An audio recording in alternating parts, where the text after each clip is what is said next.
Telegram account without number. Hey everyone, welcome back to our channel. In today's video I will guide you on how you can get Telegram account without numbers, so make sure to watch the video till the end.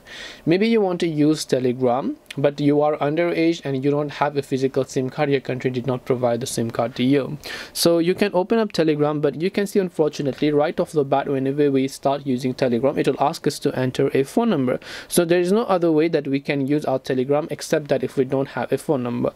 Now bottom line is you can't create a Telegram account if you don't have a real phone number, but you can still create a Telegram account with a virtual phone number. Yes, even if you don't have a real phone number, there are many legal websites that does provide you just virtual phone numbers that you might want to use, so you can go ahead and check those websites if you'd like, and then from there on you'll be able to get the verification code to also use Telegram.